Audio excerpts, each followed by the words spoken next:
તો દહન એટલે શું? વ્યાખ્યા મુજબ જે રાસાયણિક પ્રક્રિયા દરમિયાન પદાર્થ ઓક્સિજન સાથે પ્રક્રિયા કરીને ગરમી ઉત્પન્ન કરે છે તેને દહન કહે છે. આને વધુ સારી રીતે સમજવા માટે મેગ્નેશિયમની પટ્ટીનો પ્રયોગ યાદ કરીએ. જ્યારે એ પટ્ટીને સળગાવવામાં આવે ત્યારે તે હવામાંના ઓક્સિજન સાથે જોડાય છે અને મેગ્નેશિયમ ઓક્સાઇડ બનાવે છે. અને આ પ્રક્રિયા દરમિયાન આપણને ગરમી અને પ્રકાશ સ્વરૂપે ઊર્જા મળે છે. આ જ તો દહન છે. ચાલો હવે કોષ્ટક 4.1 જોઈએ, જે આપણને દહનશીલ અને અદહનશીલ પદાર્થોને ઓળખવામાં મદદ કરશે. પહેલું છે લાકડું, જે દહનશીલ છે. પછી છે કાગળ, જે પણ દહનશીલ છે. હવે લોખંડની ખીલીઓ એ અદહનશીલ છે. કેરોસીન, હા, એ દહનશીલ છે. પથ્થરનો ટુકડો અદહનશીલ છે. સ્ટ્રો એટલે કે તણખલું એ દહનશીલ છે. કોલસો પણ દહનશીલ છે. દિવાસળી ચોક્કસપણે દહનશીલ છે. અને છેલ્લે કાચ, જે અદહનશીલ છે. દહનનો એક પ્રકાર છે ઝડપી દહન. વ્યાખ્યા કહે છે કે જે દહનમાં પદાર્થ ઝડપથી સળગે છે અને ગરમી અને પ્રકાશ ઉત્પન્ન કરે છે. આનું સૌથી સરળ ઉદાહરણ આપણા બધાના ઘરમાં જોવા મળે છે, રસોડાનું ગેસ સ્ટોવ. જેવું નોબ ચાલુ કરીને લાઇટર દબાવવામાં આવે તરત જ એલપીજી ગેસ ભડકો થઈને સળગવા લાગે છે.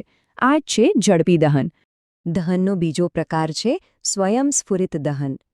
આમાં શું થાય છે? વ્યાખ્યા મુજબ જે દહનમાં પદાર્થ કોઈ પણ દેખીતા કારણ વગર અચાનક ભડકો થઈને સળગી જાય છે. આ થોડું વિચિત્ર લાગે, પણ એવું બને છે. દાખલા તરીકે ફોસ્ફરસ. એને જો ઓરડાના તાપમાને હવામાં ખુલ્લો રાખવામાં આવે તો એ આપમેળે સળગી ઉઠે છે. આવું જ કંઈક કોલસાની ખાણોમાં પણ થાય છે.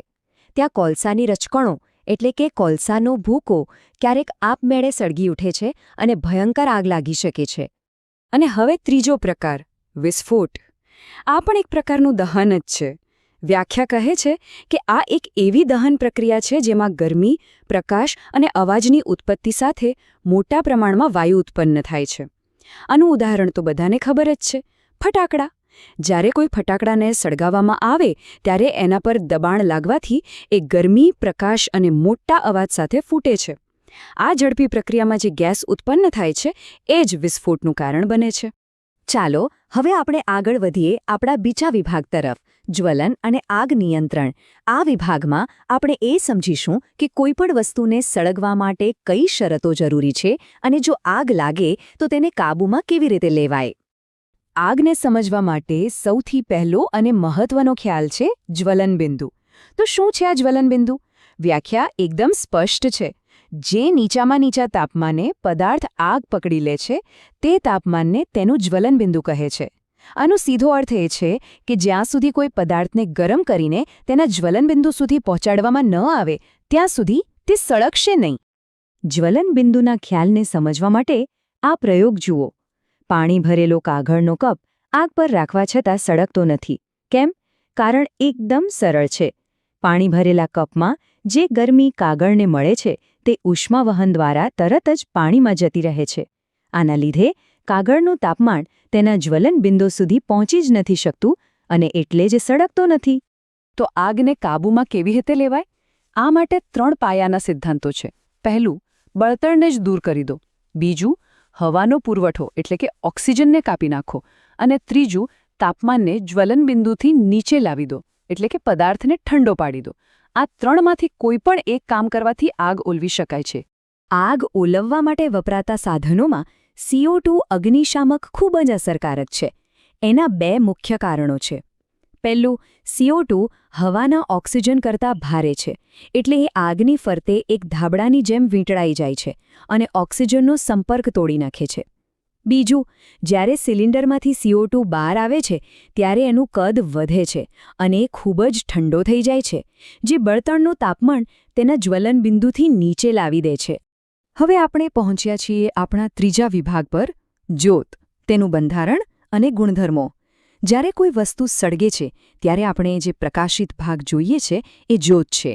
ચાલો એને ઊંડાણપૂર્વક સમજીએ. શું બધા જ દહનશીલ પદાર્થો સળગતી વખતે જ્યોત ઉત્પન્ન કરે છે? ચાલો આ કોષ્ટક 4.2 જોઈએ. ક્રમ 1, મીણબત્તી. હા, તે જ્યોત ઉત્પન્ન કરે છે. ક્રમ 2, મેગ્નેશિયમ. એ પણ જ્યોત ઉત્પન્ન કરે છે. ક્રમ 3 કપૂર, એ પણ જ્યોત આપે છે. ક્રમ 4 કેરોસીન સ્ટવ, એમાંથી પણ જ્યોત નીકળે છે. પણ ક્રમ 5 કોલસો, એ જ્યોત ઉત્પન્ન કરતો નથી. તો આનું મુખ્ય સિદ્ધાંત યાદ રાખજો. જે પદાર્થો દહન દરમિયાન બાષ્પીભવન પામે છે, એટલે કે વરાળ બને છે, તે જ જ્યોત ઉત્પન્ન કરે છે. હવે ચાલો જ્યોતના બંધારણને નજીકથી જોઈએ. આ આકૃતિમાં મીણબત્તીની જ્યોત બતાવી છે. ધ્યાનથી જોશો તો ખ્યાલ આવશે કે આખી જ્યોત એક સરખી નથી, પરંતુ તેના સ્પષ્ટ રીતે જુદા જુદા વિસ્તારો છે. જ્યોતના મુખ્યત્વે 3 વિસ્તારો છે. સૌથી અંદરનો વિસ્તાર કાળા રંગનો દેખાય છે. અહીં ન બળેલી મીણની વરાળ હોય છે, એટલે આ ભાગ સૌથી ઓછો ગરમ હોય છે. પછી આવે છે મધ્યમ પીળો અને પ્રકાશિત વિસ્તાર. અહીં ઓક્સિજન પૂરતો ન મળવાથી અપૂર્ણ દહન થાય છે. આ ભાગ મધ્યમ ગરમ હોય છે. અને સૌથી બહારનો વિસ્તાર, જે સામાન્ય રીતે ભૂરા રંગનો દેખાય છે, તે સૌથી ગરમ હોય છે, કારણ કે અહીં હવાનો ભરપૂર સંપર્ક થવાથી સંપૂર્ણ દહન શક્ય બને છે. સરસ. હવે આપણે વિભાગ 4માં પ્રવેશ કરીએ છીએ, બળતણ અને તેની કાર્યક્ષમતા. આપણે દહન વિશે તો ઘણું શીખ્યા, પણ જે પદાર્થનું દહન થાય છે, એટલે કે બળતણ, તેની કાર્યક્ષમતા કેવી રીતે નક્કી થાય તે હવે જોઈશું. કોઈ પણ બળતણ કેટલું સારું છે તે તેની કાર્યક્ષમતા પરથી નક્કી થાય છે. વ્યાખ્યા જોઈએ.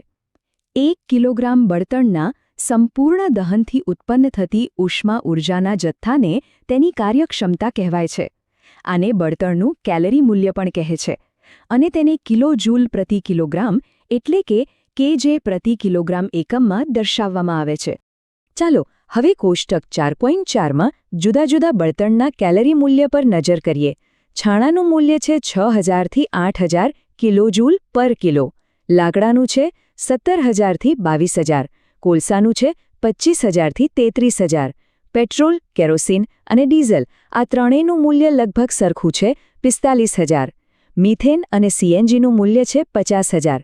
એલપીજીનું મૂલ્ય 55000 છે. બાયોગેસનું 35000 થી 40000 છે. અને હવે જુઓ હાઇડ્રોજન.